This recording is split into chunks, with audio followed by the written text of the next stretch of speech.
है ना। नमस्कार, स्वागत है आपका अपना mathematics channel with application Ankush official पर।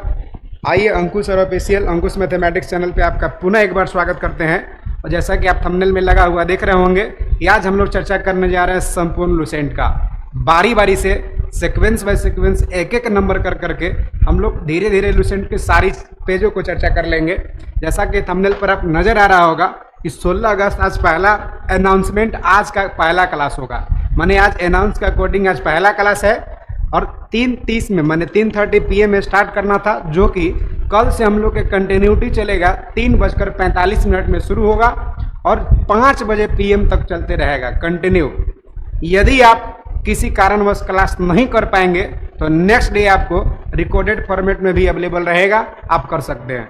और यदि कभी कभी टेक्निकल इशू के कारण सर्वर वगैरह की वजह से, इलेक्ट्रिसिटी की वजह से कोई अगर डिस्टर्ब होता है, कुछ बीच में परेशानियां व्यवधान आता है, तो वो भी क्लास रिकॉर्डेड रहेगा ताकि नेक्स्ट डे आप उसको देख सकते हैं। चलिए बिना समय गंवाए, आज ऐसे भी समय ज़्यादा हो चुका है, बिना समय गंवाए हम लोग शुरू करते हैं आज का शानदार मस्त ज़बरदस्त सेशन।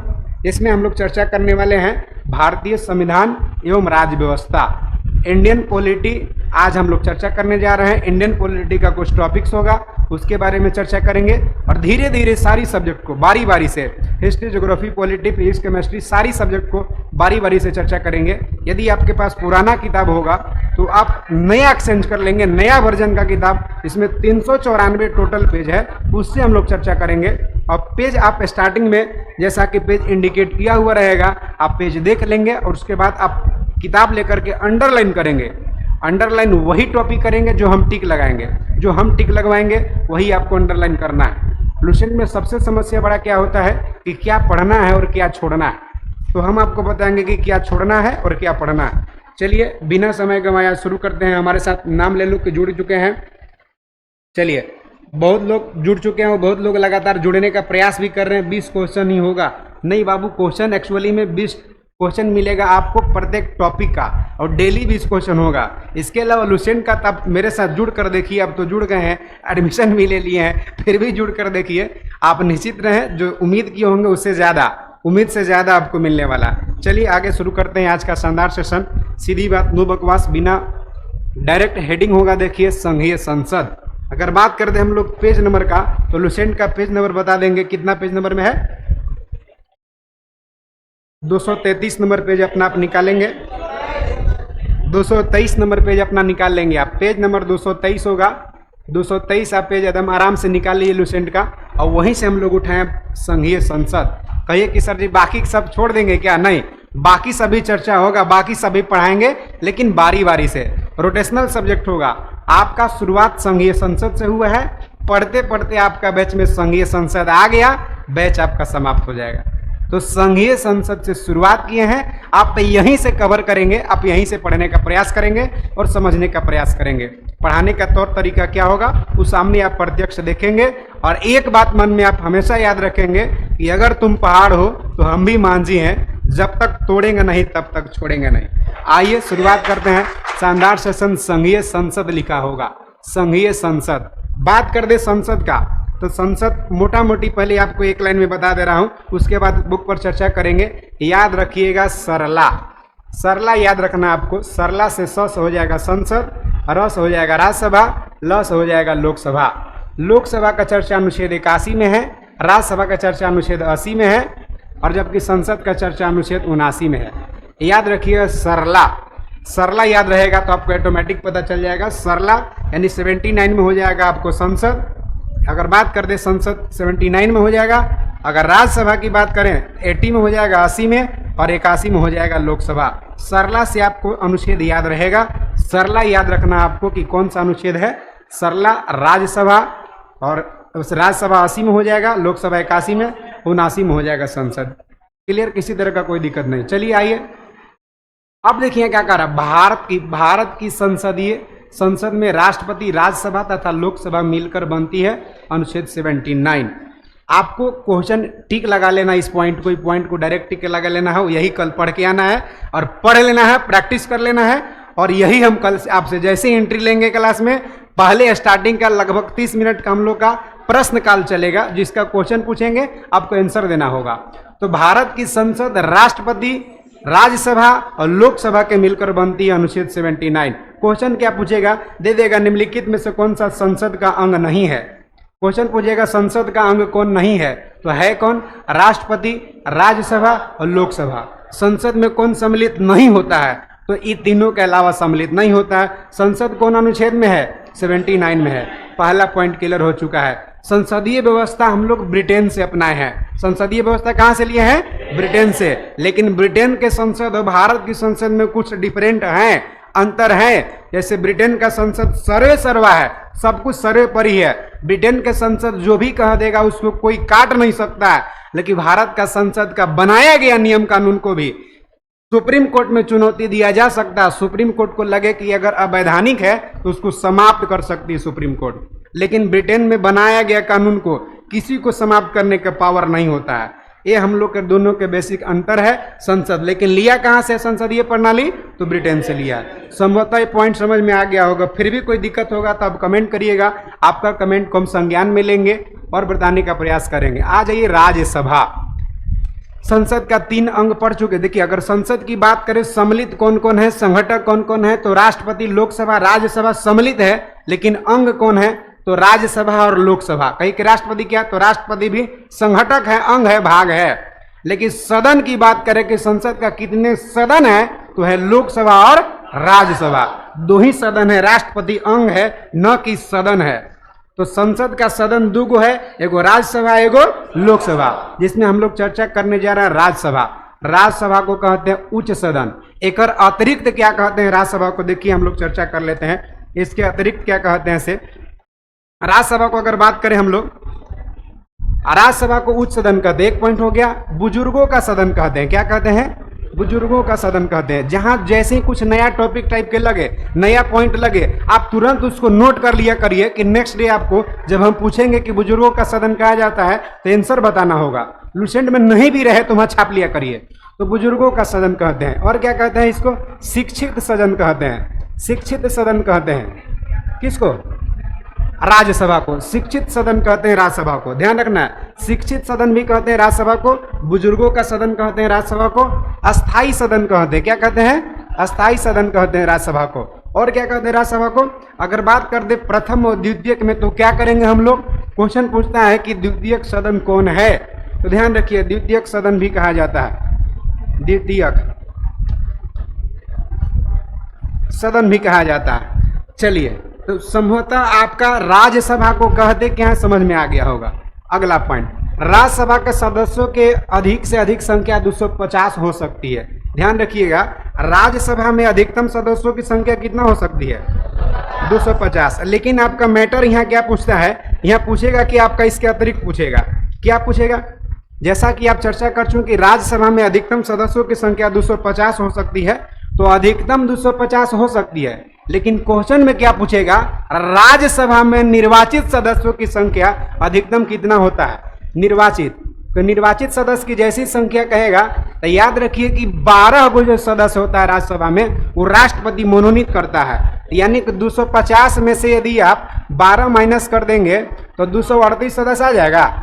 238 सदस्य राज्यसभा में अधिकतम निर्वाचित हो सकते हैं। क्वेश्चन पूछेगा राज्यसभा में अधिकतम निर्वाचित सदस्यों की संख्या, तो 238। और राज्यसभा में अधिकतम सदस्यों की संख्या कितनी हो सकती है, 250। लेकिन राज्यसभा में मनोनीत सदस्यों की संख्या कितने होगी, मनोनीत सदस्यों की संख्या 12। जो राष्ट्रपति साहित्य, कला, विज्ञान, सहकारिता को छोड़ करके बाकी सभी देश के लिए जो योगदान दिए हैं, उसमें से 12 सदस्यों का राष्ट्रपति मनोनीत करता है। कौन अनुच्छेद है, 80। तो पढ़े आप, राज्यसभा के सदस्यों की अधिक से अधिक संख्या कितना, 250 हो सकता। वो अनुच्छेद कौन सा है, 80। तो कहेगा राज्यसभा के संरचना कौन अनुच्छेद में है, 80 में। राज्यसभा में निर्वाचित सदस्यों की संख्या 238 और राज्यसभा में मनोनीत सदस्यों की संख्या 12। ध्यान देने की बात यह है, किसी को लगेगा कि एक ही क्वेश्चन को 2 बार 3 बार बोल रहे हैं। जितना ज्यादा बार पढ़िएगा बोलिएगा उतना ही याद होगा। आपको 1 बार 2 बार मेरे साथ भी अलग से भी आपको बोलना है, पढ़ना है, ताकि इसे आपको याद रहे। आपको याद भी करते चलना है आपको, कारण कि आप जैसे जैसे आपका समस्या दूर होते जाएगा धीरे धीरे कंफर्टेबल लगने लगेगा। आइए, राज्यसभा के सदस्य के लिए न्यूनतम उम्र सीमा कितना होना चाहिए? 80। न्यूनतम सदस्यों की संख्या न्यूनतम उम्र सीमा कितना? 30 होता है, 30 वर्ष। क्वेश्चन पूछेगा राज्यसभा बनने के लिए अधिकतम उम्र कितना होना चाहिए? तो अधिकतम की कोई सीमा नहीं है और न्यूनतम उम्र कितना होना चाहिए? 30 वर्ष। स्पष्ट है ये बात? अगला जाइए। वर्तमान समय में संख्या 245 है। देखिए अधिकतम ना 250 हो सकता है, वर्तमान में कितना है?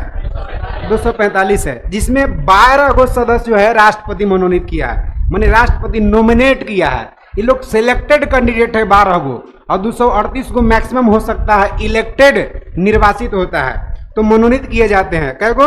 12 गो।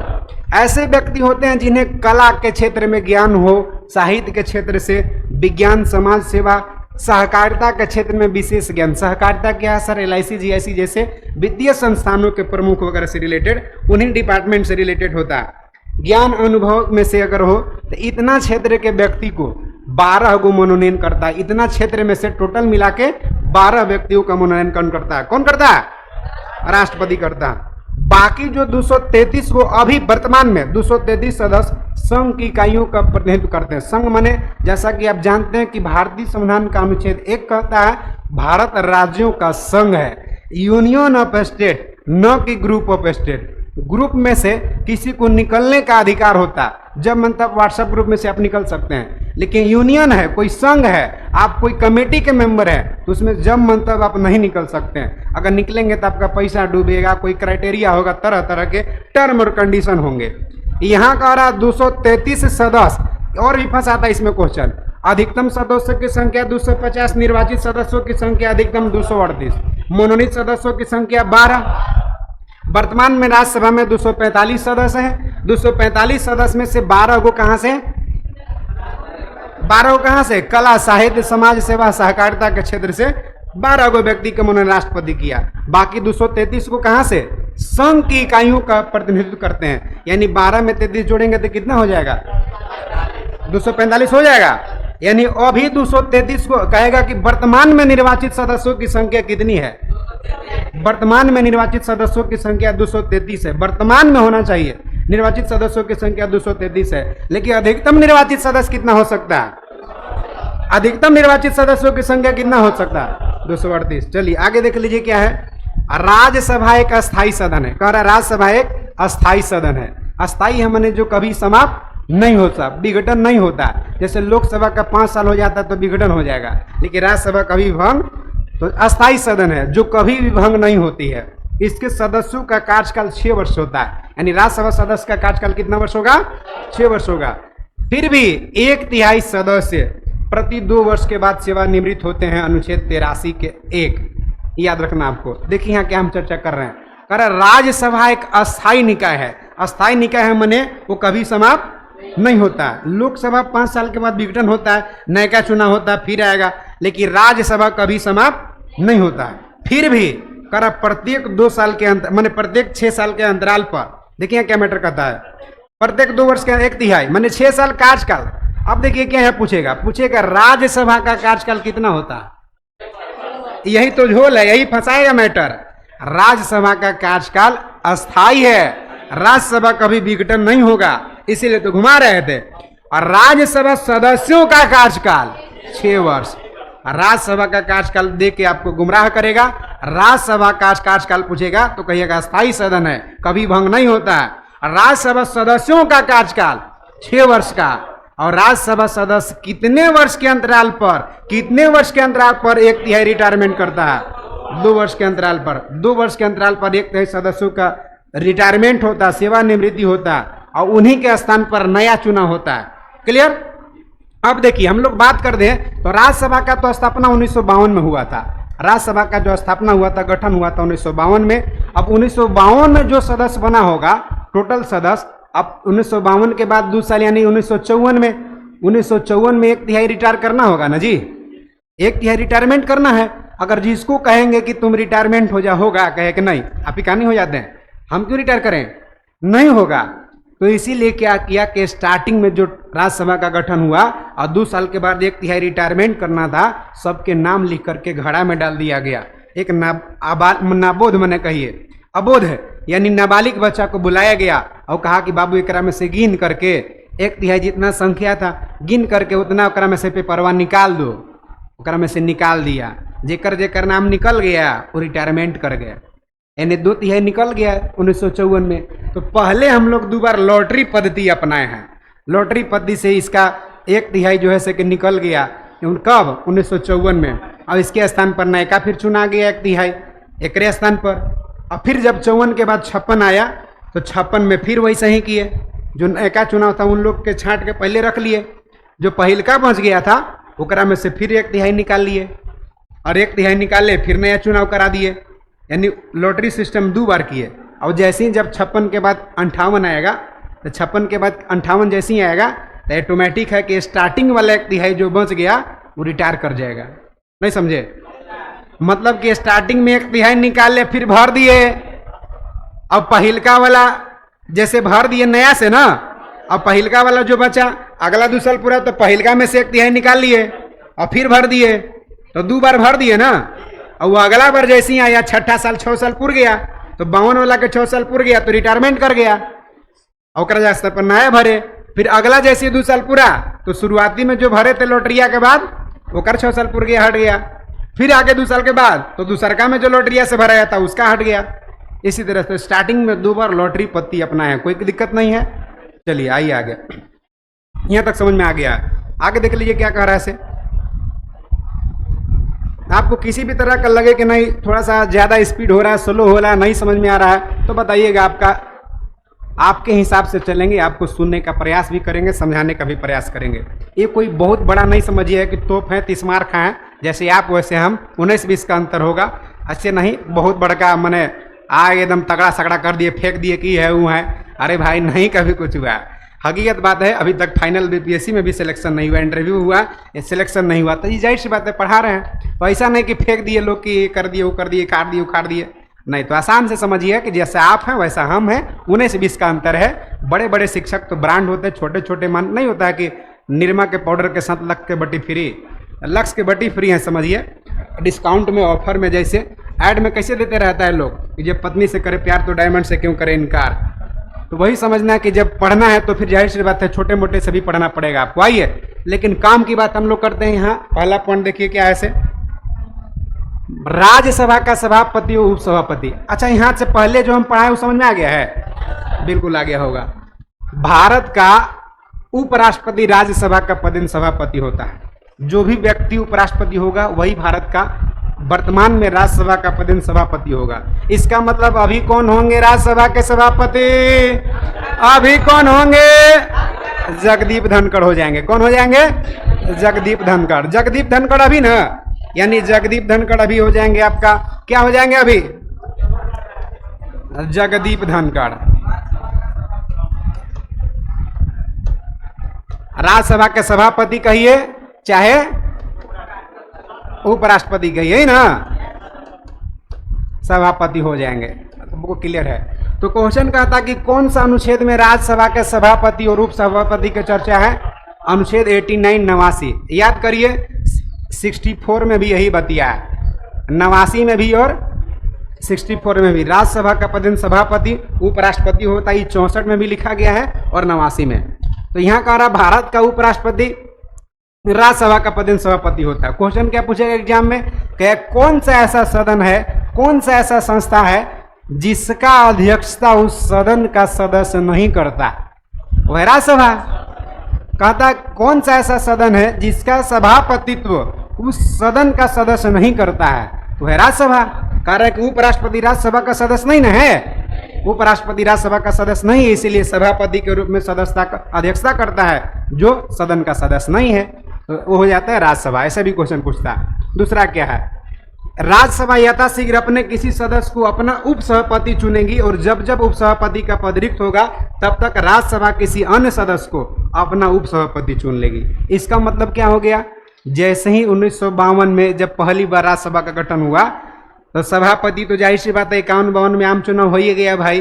राष्ट्रपति राजेंद्र बाबू पहले ही से हैं, राष्ट्रपति हैं तो उपराष्ट्रपति का चुनाव हो ही गया है। संसद का चुनाव हुआ, संसद उपराष्ट्रपति का चुनाव कर लिया, तो देश के पहले उपराष्ट्रपति बन गए हैं कौन? एस राधा कृष्णन। तो जो राष्ट्रपति, जो उपराष्ट्रपति हैं एस राधा कृष्णन, वही राज्यसभा का पदेन सभापति हैं। अब उपसभापति पहली बार चुनाव हुआ। चुनाव कैसे हुआ? तो जो सब सदस्य अपने में से, मान राज्यसभा का सब सदस्य के बैठक है, ओकरे में से खड़ा हुआ और लोग वोटिंग कर दिए। 3-4 लोगों खड़ा हो सकता है, वोटिंग में जो जीत गया वही उपसभापति बन जाता है। ये आता है शीघ्र पहले ही में से, मैंने पहले बैठक में बन गया उपसभापति। कहीं सदी जैसे 6 साल हो गया तो वो तो रिटायरमेंट कर सकता है, रिटायरमेंट कर गया। 6 साल के सदस्यों का कार्यकाल होगा ना, तो 6 साल के बाद रिटायरमेंट कर जाएगा। जब रिटायरमेंट कर जाएगा तो अपने में से फिर सदस्य में से नया उसके जगह पर चुनाव के आया होगा ना कोई सदस्य, फिर सदस्य मिल करके अध्यक्ष पहले से ऑलरेडी है, उपाध्यक्ष को चुन लेगा। अगर 6 साल पूरा फिर रिटायरमेंट कर गया तो फिर सब अपने में से मिल के उपाध्यक्ष को चुन लेगा।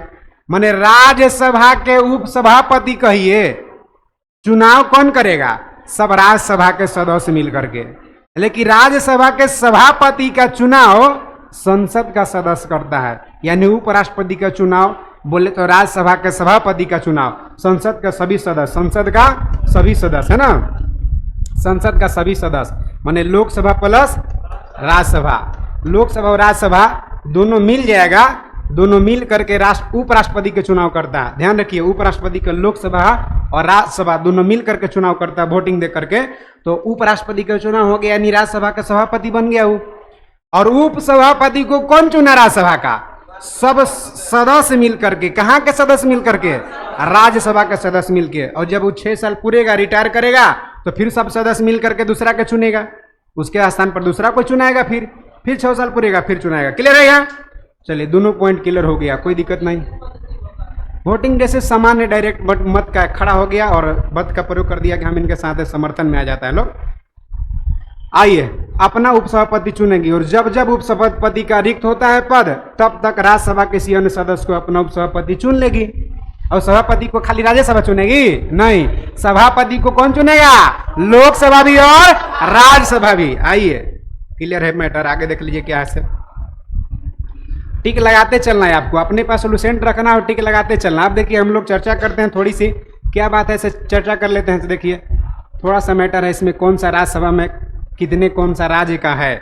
अब देखिए, क्या सभी पढ़ना जरूरी है सर? राज्यसभा सदस्यों की संख्या नहीं, संभवतः सबको दिखाई दे रहा होगा, नहीं भी दिखाई दे रहा होगा तो कमेंट करिएगा जी। अब सही चल रहा है, चलिए बढ़िया बात है। देखिए यहाँ क्या कर रहा है, राज्यसभा के सदस्यों की संख्या। अब सब पढ़ना जरूरी नहीं है, जो हाल में आम चुनाव हुआ हो, हाल में विधानसभा चुनाव हुआ हो, उस राज्य का याद रखिए, काफी है, उससे पकड़ा जाएगा ऑप्शन के हिसाब से। पहला नंबर उत्तर प्रदेश का टिक लगाना है। क्यों? उत्तर प्रदेश राज्यसभा में 31 सीट है, जो सबसे अधिक है, पहला बात है। और दूसरा अधिक कहता है कि उत्तर प्रदेश के बाद किसका है? महाराष्ट्र में। मैंने कहे का मतलब कि महाराष्ट्र में कितने सीट है? महाराष्ट्र में 19 है। ओकर महाराष्ट्र 2 गो टिक लगा लिए, और तमिलनाडु, बिहार लगातार 4 गो तक टिक लगाना है, बंगाल तक, यहाँ तक टिक लगा लीजिए। मतलब कहे उत्तर प्रदेश राज्यसभा सदस्यों की संख्या कितनी है? 31 है। महाराष्ट्र में कितना है? 19 है। तमिलनाडु में कितना है? 18 है। बिहार में कितना है? 16 है। पश्चिम बंगाल में कितना है? 16 है। इतना कंटिन्यू हो गया, इतना कंपलसरी है। कर्नाटक में चुनाव हुआ, कहीं छोड़ कर नहीं रहे, छोड़ने लगा होगा तब ना छोड़ेंगे। कर्नाटक में हाल ही में चुनाव हुआ है, पूछ सकता है, इसीलिए कर्नाटक का जरूरी है। आप देखिए, एकदम आराम से बढ़ते रहिए, टेंशन नहीं लेना है, एकदम टेंशन नहीं लेना। इधर कोई हाल, राजस्थान में चुनाव नजदीकी 10 गो जरूरी है। राजस्थान में कितने सदस्यों की संख्या राज्यसभा का है? 10। अच्छा, और देख लिए, बात कर ले हम लोग। इधर पंजाब में हाल ही में भगवत मान भाई बने हैं, आम आदमी पार्टी की आया है सरकार, तो पंजाब में राज्यसभा सदस्यों की संख्या कितनी है? 7 गो। आप देख लिए। केंद्र शासित प्रदेश की बात कर दे, केंद्र शासित प्रदेश जम्मू कश्मीर में कितना? 4। और पुडुचेरी में कितना? 1। पुडुचेरी में कितना? और संघ शासित प्रदेश दिल्ली का कितना? इसका मतलब कि इतने राज्यसभा, इतने संघ शासित प्रदेश अभी है कितने? 8 हैं। संघ शासित प्रदेश 8 हैं, लेकिन 3 गो में देख लिए सीट, आप 3 गो से काफी आपका हो जाएगा। इधर आ जाते हैं, इधर झारखंड में आ जाइए, अपना पड़ोसी छोटा भाई है भाई, तो 6 हो जाएगा। राज्यसभा सदस्यों की संख्या झारखंड में कितना? 6 हो जाएगा। और आपको इधर आने की जरूरत नहीं है, तो हम आराम से आइए उत्तराखंड में डायरेक्ट। उत्तराखंड में कितना? 3। कहीं उत्तराखंड क्यों ले लिए सर? हमेशा चर्चा में रह रहा है आजकल, बर्फ स्खलन होता है इसलिए, और इस पर एक्सीडेंट भी क्या उसी वजह से। नहीं, उत्तराखंड इसलिए कि उत्तर प्रदेश का अलग हुआ उत्तर प्रदेश से, तो उत्तर प्रदेश का बॉर्डर एरिया जब कम सीट है, कोई खास नहीं है, इसीलिए। आइए आगे। और क्या, मणिपुर तो एकदम हाईलाइट है अभी। मणिपुर में चर्चा है, मणिपुर में राज्यसभा सदस्यों की संख्या 1 है। अब देखिए बाकी ऐसा कुछ नहीं आपको लेकर चलना है। बाकी इतना यदि आपको पकड़ रहेगा तो किसी भी तरह का क्वेश्चन पूछेगा कि निम्नलिखित में से कौन राज्य में कितने राज्यसभा सदस्य हैं, तो छटा जाएगा ऑप्शन से। इतना से आपको काम चल जाना चाहिए। इतना आपको याद है तो छांट लीजिएगा। चलिए कोई दिक्कत नहीं। यहाँ कह रहा है राज्यसभा के पहला जो उपसभापति हुए थे कौन हुए थे? कृष्णमूर्ति राव। अब कहिए कि कृष्णमूर्ति राव का चुनाव कैसे हुआ होगा? सब राज्यसभा के सदस्य मिल करके, सभी राज्यसभा के सदस्य मिल करके उपसभापति को चुनता है ना, तो उपसभापति कृष्णमूर्ति राव को चुना होगा। और राज्यसभा का पहले सभापति कौन बने होंगे? एस राधाकृष्णन, सर्वपल्ली राधाकृष्णन। क्लियर? चलिए, कारण कि पहले उपराष्ट्रपति वही रहे। अगला आ जाइए, बढ़ सकते हैं ना आगे? इजाजत है, बढ़े ना आगे? चलिए, जब इजाजत है तो बढ़ते हैं आगे। ऑनलाइन वाले किसी तरह का कोई आप लोग की दिक्कत नहीं ना है? कोई दिक्कत होगा तो कमेंट करिए। थोड़ा और जूम कीजिए सर। अच्छा, थोड़ा और जूम कर दें। हाँ, आप बोलिए आप ही का क्लास है, हम क्या करेंगे? आखिर आप ही का ना क्लास है, हम कुछ नहीं कर सकते हैं। बस खाली जैसे कहिए, आप ही लोग के लिए सेवा में तत्पर हैं। अब ठीक दिखाई दे रहा होगा। ऑफलाइन वाले पीछे से बोलिए, दिखाई दे रहा है ना जी? जब पीछे से दिखाई दे रहा है तो हम लोग का ऑनलाइन में भी नजर आ रहा होगा। आइए, कह रहा उपसभापति पद रिक्त होना। उपसभापति का पद रिक्त होना, यहाँ क्या है? अभी तो हम लोग चुने हैं कि उपसभापति को कैसे चुने, तो सब सदस्य मिल करके 6 साल के लिए चुन लिए। सभापति लोकसभा राज्यसभा सब मिल के चुन लिए। अभी तो चुने थे, अब रिक्त कैसे होगा, हटेगा कैसे? अब देखिए कब रिक्त होगा। तो डायरेक्ट कहता कि उपसभापति का रिक्त होना कौन अनुच्छेद में है? यह कहेगा उपसभापति त्याग पत्र कौन अनुच्छेद में देगा? 90। तो रिक्त होना, पद त्याग देना, त्याग पद देना, यह हटाया जाना। क्या उपसभापति को हटाया भी जा सकता है? हाँ, हटाया जा सकता है। तो हटाया जाना कौन अनुच्छेद में सब है? यानी उप कहने का मतलब उपसभापति का पद रिक्त होना ही है अनुच्छेद 90 में। चाहे वो हटे, चाहे पद त्याग दे, चाहे हटाया जाए। पहला पॉइंट। एक में कह रहा उपसभापति यदि राज्यसभा का सदस्य नहीं है तो अपना पद रिक्त कर देगा।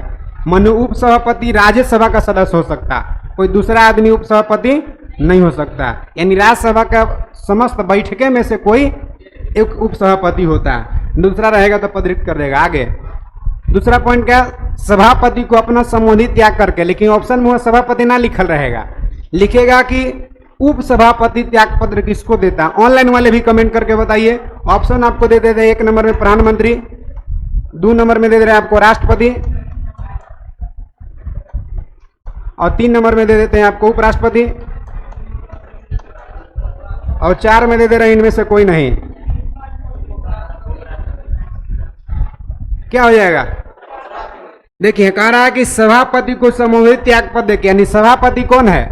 राज्यसभा का सभापति वही होगा जो उपराष्ट्रपति होगा। यहाँ ऑप्शन में लिखा हुआ रहेगा उपराष्ट्रपति, लिखा हुआ रहेगा ना। तो ध्यान रखना है कि सभापति को संबंधित त्याग पद द्वारा कभी भी पद त्याग कर सकता है। यानी जब मन करे उप सभापति सभापति को पद त्याग करके पद छोड़ सकता है। क्लियर?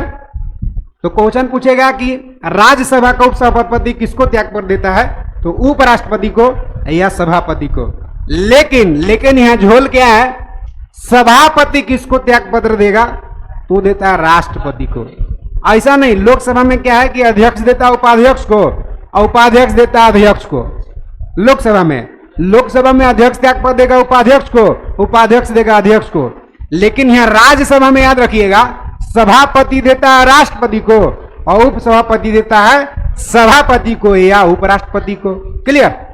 चलिए, समझ गए। तीसरा पॉइंट, अगर हटाना है, मान के चलिए कोई साबित कदाचार हो गया, गद्दार हो गया उपसभापति, तो हटेगा ना जी। तो हटाना है तो कैसे हटेगा? तो राज्यसभा के तत्कालीन समस्त सदस्य जो उपस्थित हैं, समस्त सदस्य माने पूरा बहुमत होना चाहिए, समस्त सदस्यों के बहुमत से पारित संकल्प द्वारा पारित होगा, हटाया जा सकेगा। परंतु इस संकल्प के पास पहले कम से कम कितना देना? 14 दिन पहले सूचना देना होगा। माने यदि उपसभापति को हटाना है तो राज्यसभा में लाना होगा बात। कहां लाना होगा? और राज्यसभा के उपस्थित जो सदस्य हैं, तत्कालीन समस्त सदस्य जो हैं, ऐसा नहीं कि 250 हो सकता है 250, तत्कालीन जो वर्तमान में सदस्यों की संख्या 245, तो वर्तमान में 245 के हिसाब से बहुमत सिद्ध करना होगा। बहुमत माने क्या? 50+1, माने अगर 100 गो आदमी है तो 51 गो कह दिया तो हो गया। तो बहुमत पारित करके हटाया जा सकता है। लेकिन हटाने से पहले कहता है कि उप सभापति को हटाने से पहले कितना दिन सूचना देना होगा? 14 दिन पहले सूचना देना होगा। यानी हटाने वाली बात लाने से पहले 14 दिन सूचना देना होगा। यदि 14 दिन माने तो बीच में चाहे तो त्यागपत्र दे के हट सकता। 14 दिन पहले सूचना मिला, सोचा कि भाई अब तो हटाएगा, उससे अच्छा कि पहले ही त्यागपत्र दे दो, तो दे के हट सकता है 14 दिन के अंदरों में, है ना। अगर नहीं हटा तो फिर 14 दिन के बाद लाया जाएगा राज्यसभा में और पारित होगा तो फिर हटना पड़ेगा। क्लियर हो गया है। नोट, जब सभापति या उप सभापति को पद से हटाने का संकल्प विचाराधीन हो तो पीठासीन नहीं होगा। कौन अनुच्छेद में कहा है? 52 में। अगर बाई देवे आज सभापति को हटाना है, चाहे उप सभापति को हटाना है, तो आज उप सभापति का काम करेगा? नहीं। आज सभापति को हटाना है, आज सभापति का काम करेगा? नहीं। अगर हटाना रहेगा और वही अगर सभापति रहेगा, कभी चाहेगा कि हम हटें? अगर मत जब टाई करेगा, जैसे आधा लोग कहे कि हटा दिए, आधा लोग कहे कि मत हटाइए, तो निर्णायक मत सभापति करता है।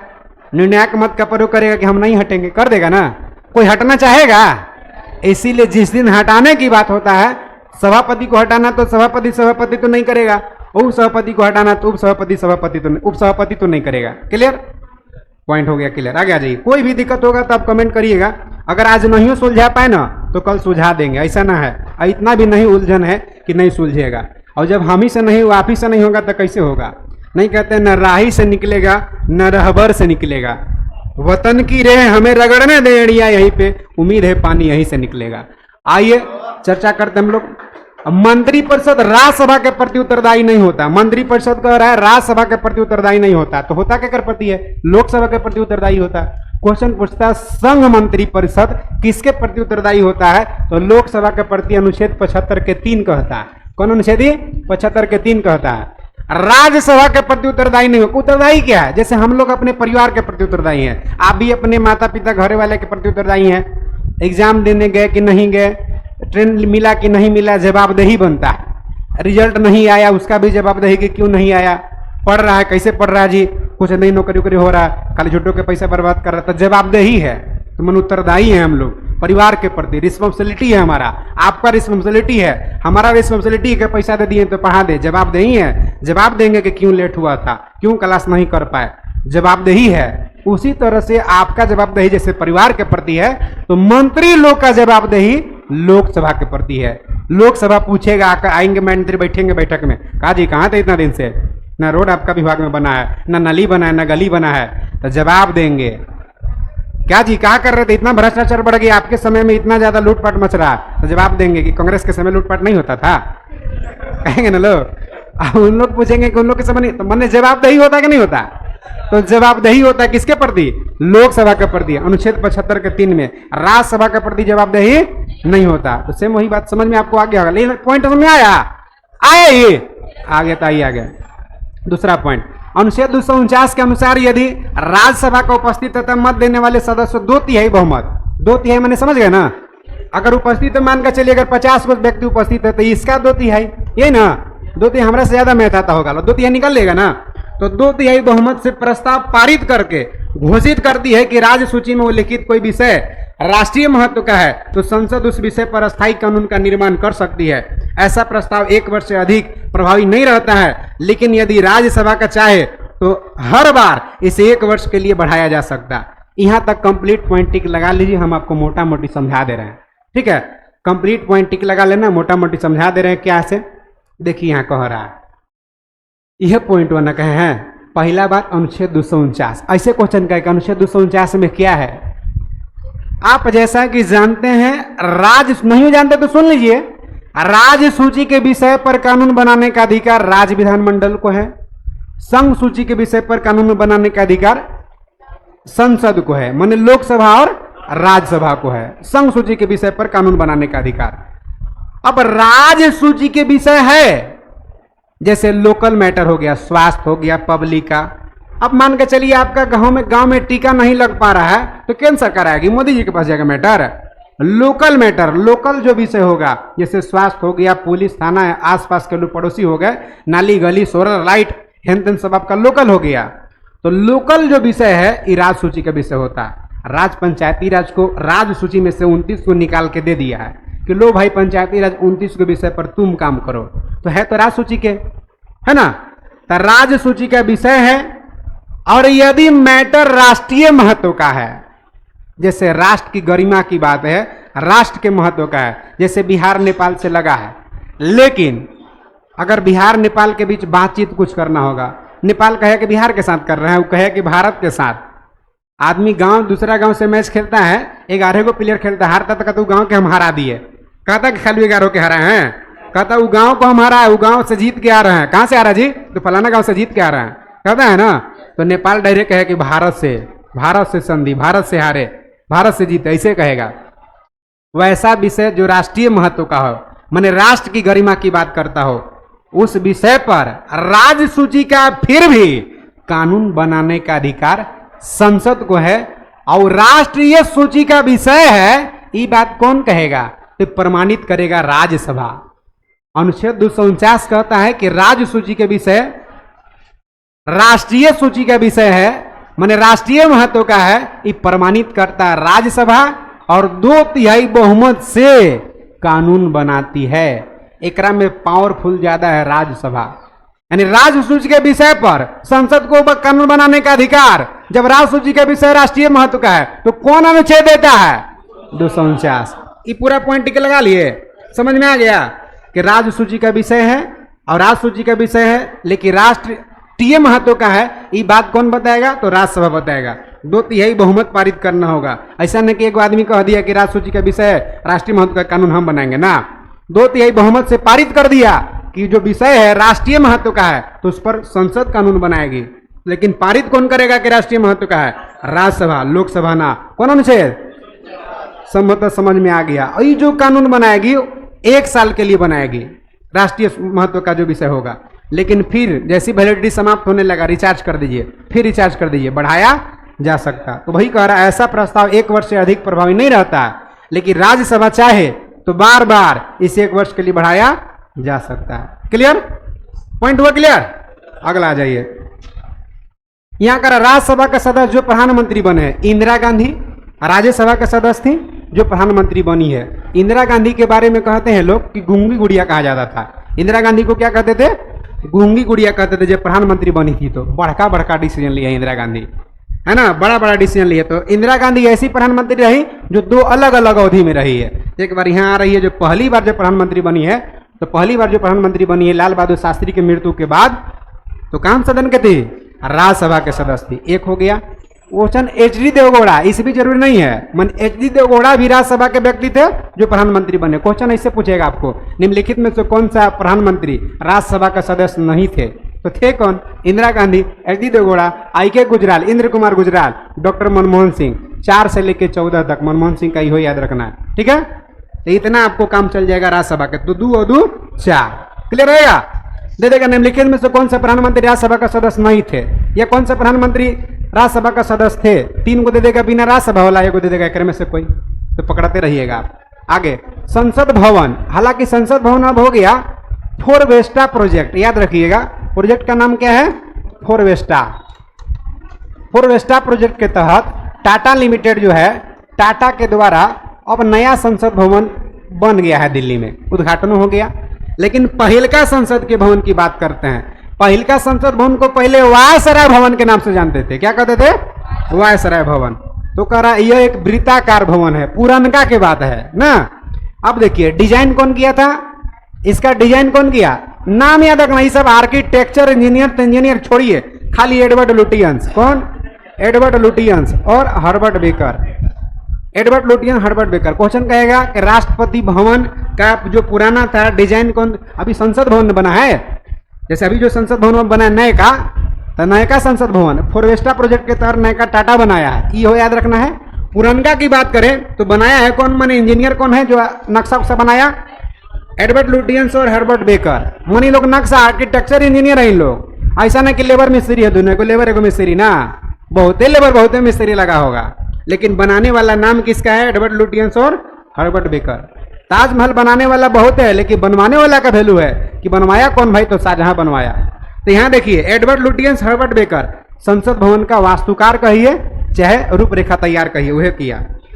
कौन, एडवर्ड लुटियंस और हर्बर्ट बेकर, पुरन का। क्लियर। अब संसद भवन जो है रायसीना हिल पर एक पहाड़ है, कहता है संसद भवन कौन पहाड़ी पर है, तो रायसीना पहाड़ी पर है। अब देखिए तैयार हुआ बनकर के, ये सब जरूरी ना है, कब बनकर तैयार हुआ, कैसे हुआ, ये सब जरूरी काम नहीं है। जो जहाँ काम का चीज होगा ना वो आपको हम बताते चलेंगे, ऐसा ना कि आपसे दुश्मनी है मेरा कि काम का चीज छोड़ देंगे ना। यहां तक चर्चा कर चुके हैं, आगे देख लीजिए क्या है। आइए यहां तक तो पॉइंट हो गया, हर्बर्ट बेकर भी हो गया था, एडवर्ड लुटियंस हो गया था ना। अब एकरा में कब संरचना की बाहरी जो संसद भवन का बाहरी जो दीवार है, पहले मोटा मोटा दीवार है, आजकल भी देखिएगा तो नीचे जब महंगा महंगा जगह पर पैसा कौन यादे रहता है, नीचे भूकंप रोधी घर बनाएगा, बोल्डर एकदम बड़ा बड़ा पत्थर से जुड़वाता है, तो मोटा मोटा दीवार। बाहरी संरचना है जो ग्रेनाइट पत्थर के स्तंभ पर टिका हुआ है, माने ग्रेनाइट पत्थर का पिलर बनाया हुआ है बाहरी संरचना, उसके बाद दीवार जुड़ाया है। ग्रेनाइट नाम याद रखना खाली बस कि बाहरी संरचना में ग्रेनाइट पत्थर। आगे देख लिए पॉइंट ऊपर ला, केवल राज्यसभा को राज्यसभा में उपस्थित तथा मत देने वाले सदस्यों के कम से कम 2/3 सदस्य के बहुमत से अखिल भारतीय सेवा सृजन करने का अधिकार है। कौन अनुच्छेद 312। एक लाइन में क्वेश्चन कहता है कि अखिल भारतीय सेवा सृजन करने का अधिकार किसे है, राज्यसभा को। किसको है, राज्यसभा को है। कौन अनुच्छेद में है, 312 में है।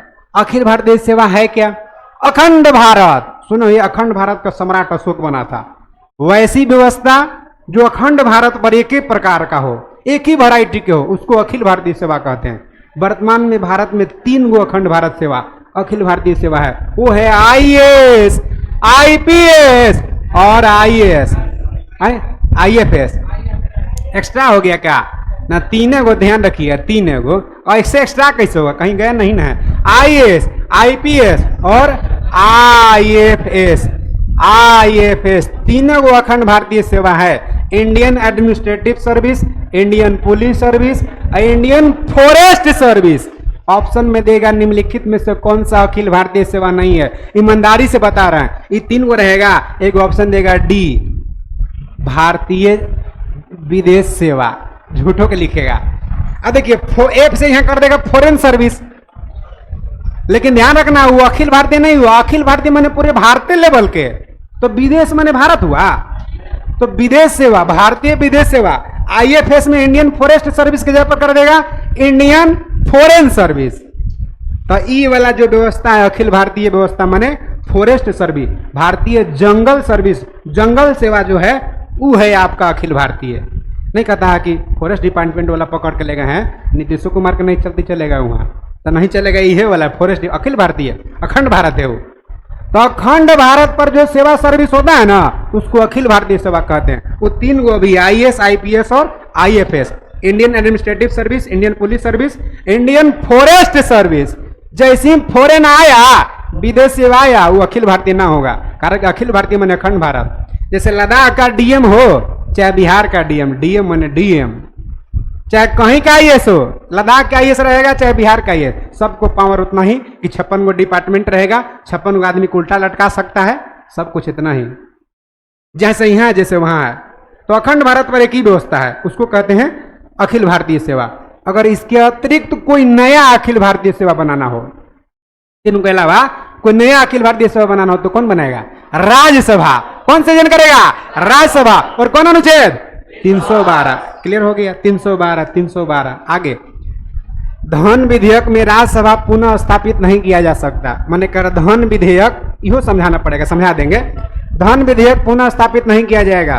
धन विधेयक के संबंध में राज्यसभा को केवल सिफारिश करने का अधिकार है, जिसे मानने के लिए लोकसभा का बाध्य नहीं है। इसके लिए राज्यसभा को कितने दिन का अधिकार मिलता है, 14 दिन का मिलता है। देखिए क्वेश्चन पूछेगा, धन विधेयक, कोई विधेयक धन विधेयक है या नहीं, इसका निर्णय कौन करता है, लोकसभा अध्यक्ष। कौन करता है, लोकसभा अध्यक्ष। धन विधेयक प्रारंभिक में लोकसभा में पेश किया जाता है, उसके बाद राज्यसभा में पेश किया जाता है। राज्यसभा धन विधेयक को सिर्फ सलाह दे सकता, उसमें संशोधन नहीं कर सकता, सिफारिश कर सकता लेकिन संशोधन नहीं कर सकता।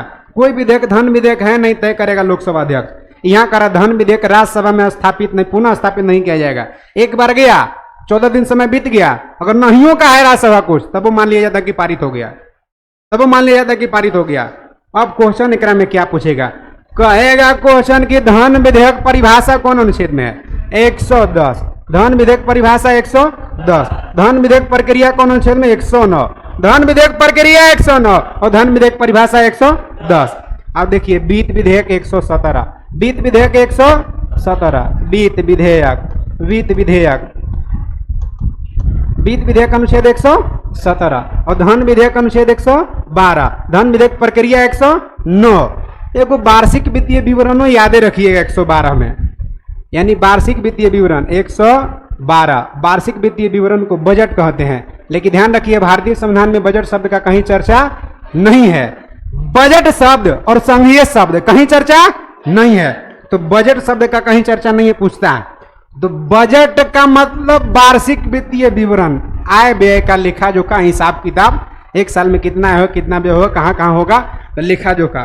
तो बजट व्यवस्था, बजट वार्षिक वित्तीय विवरण अनुच्छेद 112 में है।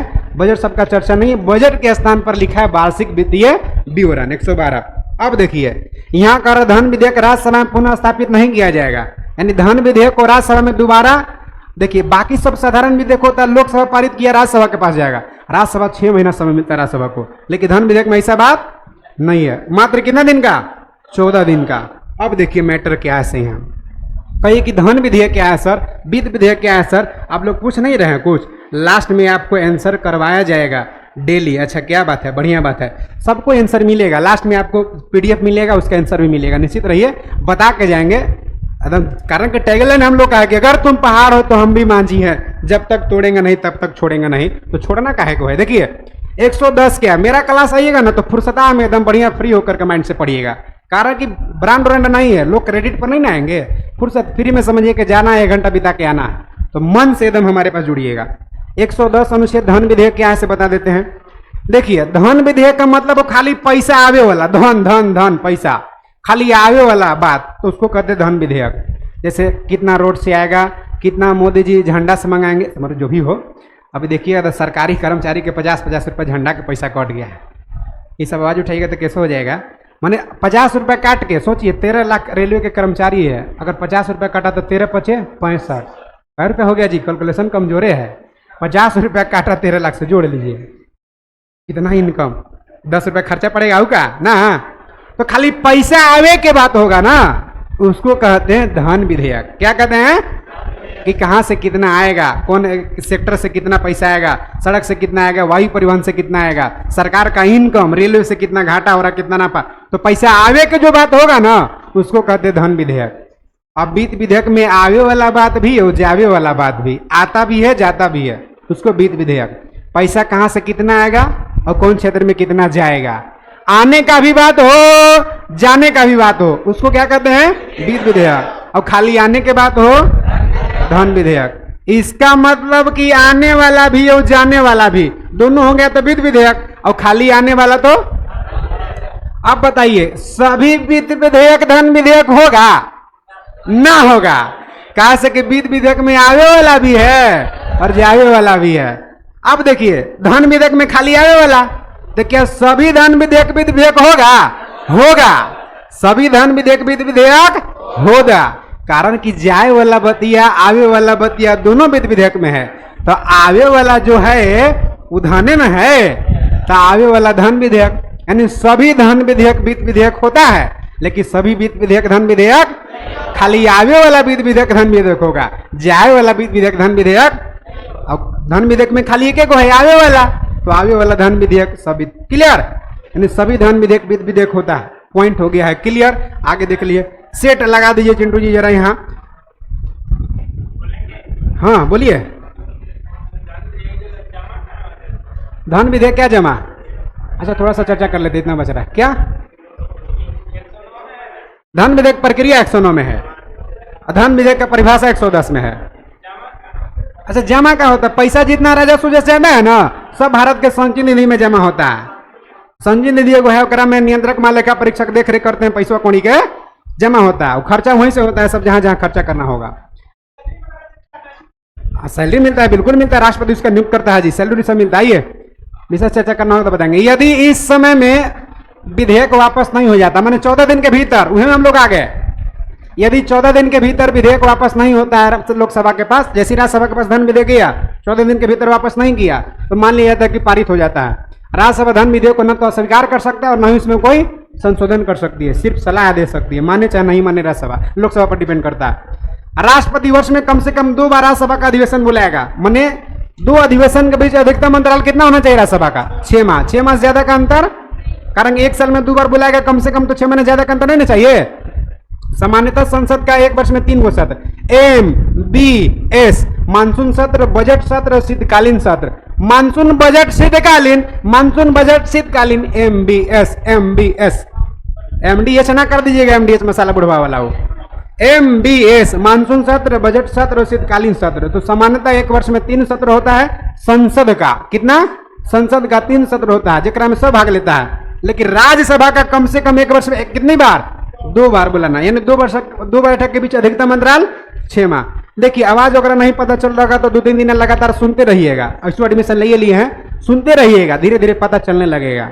शुरू होता है क्या ना कि पता नहीं चलता कि क्या बोल रहे हो, क्या समझ रहे हैं। अब उतना सुरीला आवाज कहाँ से लेना जितना आपको सुनने का हैबिट है, तो धीरे धीरे आने लगेगा। राष्ट्रपति वर्ष में कम से कम 2 बार राज्यसभा का अधिवेशन आहूत करता है। राज्यसभा के सत्र की अंतिम बैठक और अगले सत्र की पहला बैठक, 6 माह का अधिक का अंतर। आगे राज्यसभा का पहली बार गठन डेट के साथ याद रखिए बाबू, 3 अप्रैल 1952 में किया गया। 3 अप्रैल 1900। और बैठक कब हुआ ये जरूरी नहीं है, गठने खाली कि राज्यसभा का गठन कब हुआ, खाली 52 में हो गया बैठक, यानी स्पष्ट हो जाएगा एक से बाद होगा जब भी बैठक होगा, ऑप्शन से छटा जाएगा आपका। याद रखिए गठन कब हुआ? 3 अप्रैल 1900। राज्यसभा के प्रतिनिधित्व नहीं है तो अंडमान निकोबार का नहीं है, चंडीगढ़ का नहीं है, दादरा नगर हवेली दमन दीव का नहीं है, लक्षद्वीप का नहीं है। तो भाई 4 गो है, 4 गो के नहीं है, पढ़े थे ना। चलिए सेट लगा दीजिए जरा, कौन सा है सेट। चलिए आज हम लोग सेट करते हैं डायरेक्ट, टाइम भी हो गया फिर भी 7 से 8 मिनट में सेट कर देंगे। जैसे आज समय का अभाव हो गया कारण कि पहले नहीं शुरू कर पाए। कल हम लोग जुड़ेंगे ठीक एकदम एग्जैक्ट शाम में 3:45 बजे, यानी कि 3:45 में जुड़ जाएंगे। हाँ सेट नहीं मिला है? अच्छा, देख करके आप लोग काम चला लीजिए आज भर, कल इहो दिलवा देंगे, डिस्कशन देख लीजिएगा। सेट मांग लीजिए, देख लीजिए, कोई बात नहीं। और जूम कर दें, ऑनलाइन वाले कुछ ऑब्जेक्शन होगा तो बताइएगा। सेट ना आपको पहले में बोलना चाहिए, आप लोग के नहीं मिला है। आइए उसी समय कहिए कि हमको सेट ले आइए ना। आधा कहिए तो रखा होगा तो मार दीजिएगा। निम्नलिखित में से कौन से अधिकार भारतीय संविधान के अनुच्छेद 32 के अंतर्गत प्रवर्तित किए जा सकते हैं? अनुच्छेद 32 में सुप्रीम कोर्ट 5 प्रकार का रीट जारी करता है ना, तो मौलिक अधिकार जब हनन होगा तो ना, तो मौलिक अधिकार से संबंधित रीट जारी होगा तो मौलिक अधिकार हो जाएगा आंसर बी फॉर बॉल। तो मौलिक अधिकार को परिवर्तित किया जा सकता है सुप्रीम कोर्ट के अनुसार अनुच्छेद 32 के तहत। कब? जब मौलिक अधिकार का हनन होगा तब। अब जो हाई कोर्ट होता है अनुच्छेद 226 के अनुसार, कही कि सर जी राष्ट्रपति वाला अभी जो आप संसद पढ़ाए, संसद का क्वेश्चन नहीं मिला तो संसद का मिलेगा, कल नहीं तो परसों मिल जाएगा, निश्चित रहिए आप। तो मौलिक अधिकार। आगे भारतीय संविधान के हाई कोर्ट करेगा 226 के तहत रीट जारी और सुप्रीम कोर्ट 32 के तहत करेगा, दोनों संरक्षक होता। भारतीय संविधान के निम्नलिखित अनुच्छेद में से कौन विधायन सत्ता पर पूरी तरह से नियंत्रण लगाता है? तो विधायन सत्ता माने विधि के समक्ष समता या समानता का अधिकार अनुच्छेद 14 में है। विधि के समक्ष समता या समानता का अधिकार सबके लिए विधायन सत्ता कानून समान बनाएगी, अनुच्छेद 14 में है। तो वही कह रहा है अनुच्छेद में कौन विधायन सत्ता पर, माने जो कानून बनाती है विधायन सत्ता, नियंत्रण लगाएगा, माने कि सबके लिए एक समान बनाइए। कौन कहेगा? 14। 15 में क्या है? तो धर्म, जाति, लिंग, नस्ल के आधार पर भेदभाव सब नहीं बताएंगे बाबू। स्पष्टता का उन्मूलन, लोक नियोजन, अवसर की समानता सब नहीं बताएंगे कारण के समय का अभाव रहता है। संविधान के किस अनुच्छेद द्वारा सिखों को कृपान धारण करने की आजादी? अनुच्छेद 25 के तहत सिख को लीगल रूप से एगो छोड़ा टाइप के खंजर रखने का अधिकार है ना, वही कृपान धारण करने की आजादी है। 25 में कहा था कि कोई भी व्यक्ति किसी भी धर्म को मान सकता। 24 में है बाल श्रम उन्मूलन, बच्चा को कारखाना में नहीं रखा जाएगा। 26 में क्या है? तो धार्मिक स्वतंत्रता का अधिकार है। 27 में क्या है? तो ना तो धार्मिक टैक्स देगी सरकार न लेगी। जब सर्वोच्च न्यायालय किसी व्यक्ति अथवा संस्था को उससे दायित्व के निर्वहन हेतु लेख जारी करता तो उसको क्या कहते हैं?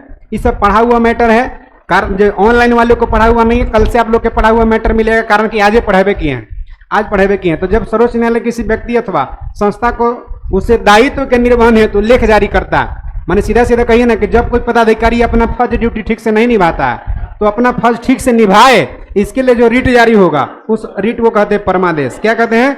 परमादेश। आगे देख लीजिए क्या कह रहा है से, यहाँ देख लीजिए अगला क्वेश्चन में देख लीजिए क्या कहना चाह रहा है से।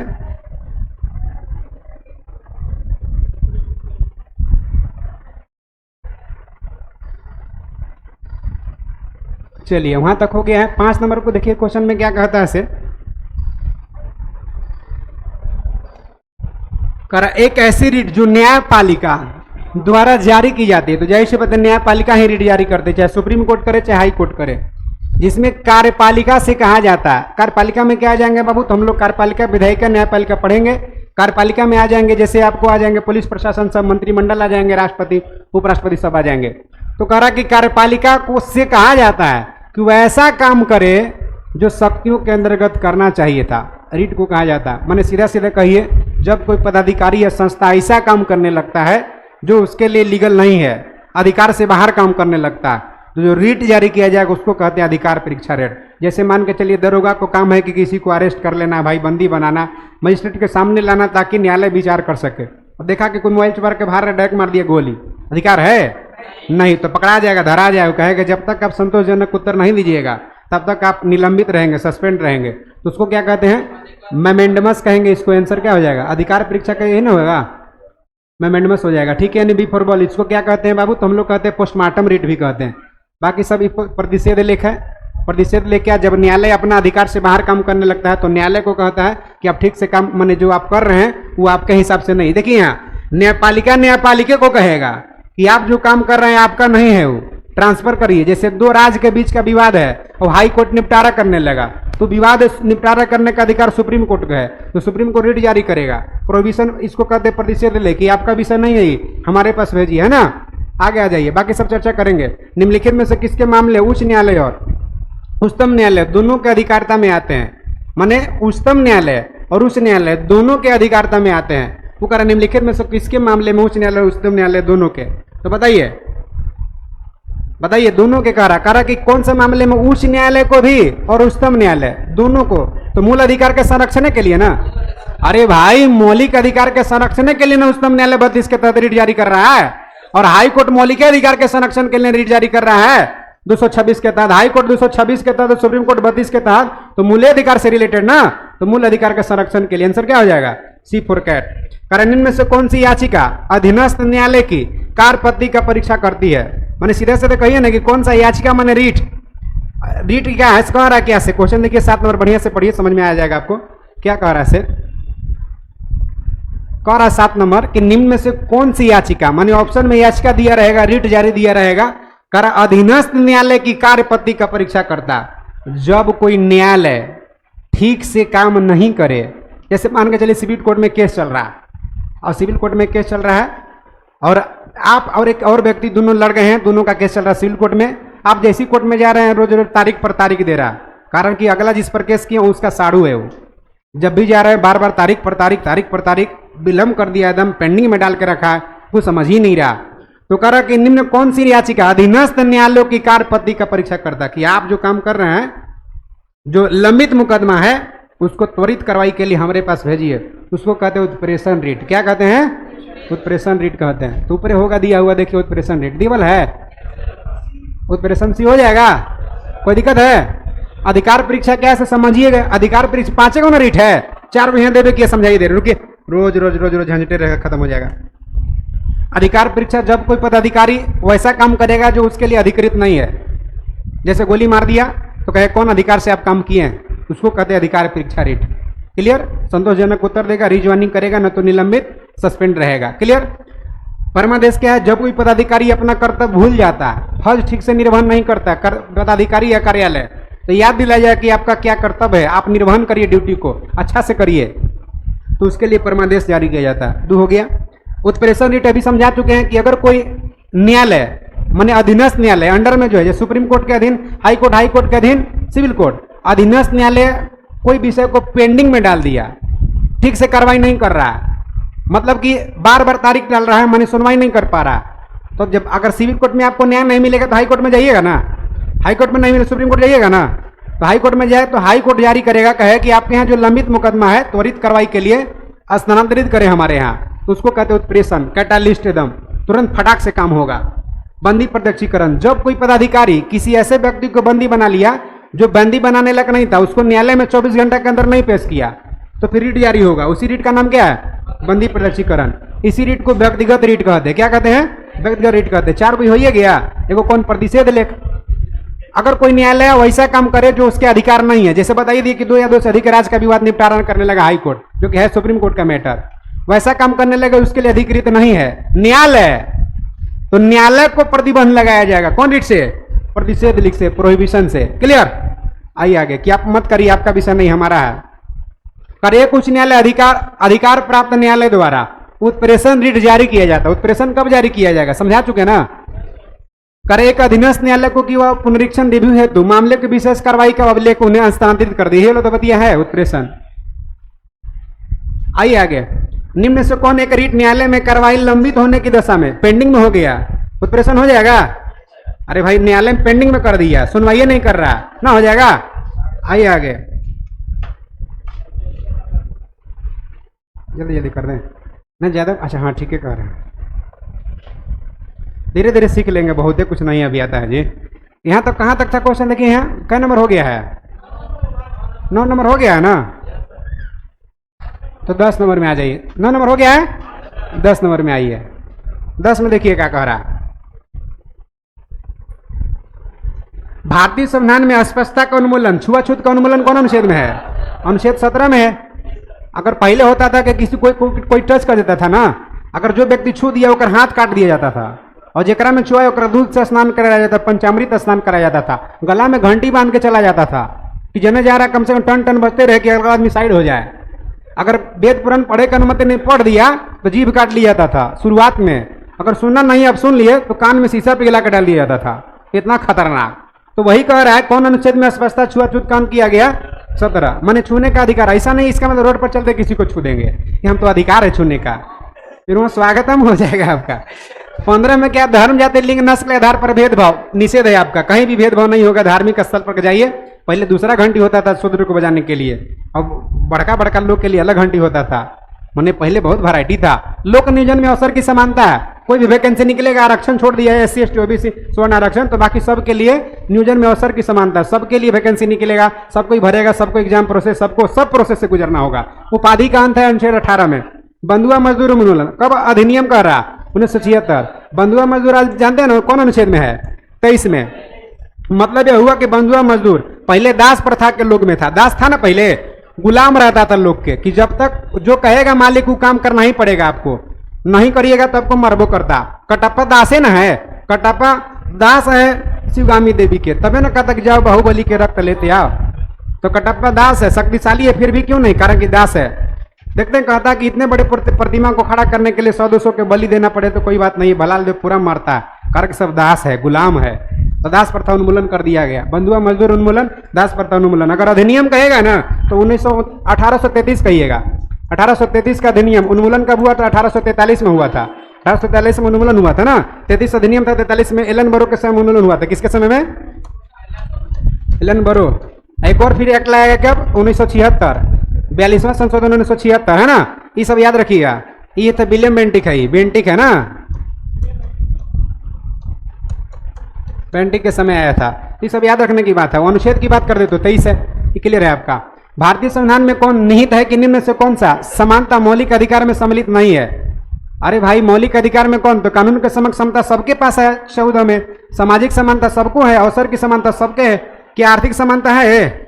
वही ऑप्शन में होगा, देख लीजिएगा श्योर। आर्थिक समानता होगा, ऑफलाइन वाले को मिला होगा सेट। आर्थिक समानता ऑप्शन में ना है, लिख लीजिए ना आर्थिक समानता, कोई बात नहीं, हो जाएगा। आर्थिक समानता मिल गया ना। हाँ आइए आगे। अब देखिए पढ़िए, भारत के संविधान के अनुसार निम्नलिखित में से कौन सा देश के शासन के लिए आधारभूत है? कोई भी राज करना चाहता तो DPSP के हिसाब से, राज के निषेध सिद्धांत के DPSP डायरेक्टिव क्या पब्लिक स्टेट पॉलिसी। 13 नंबर छूट गया। अच्छा 13 नंबर से होगा।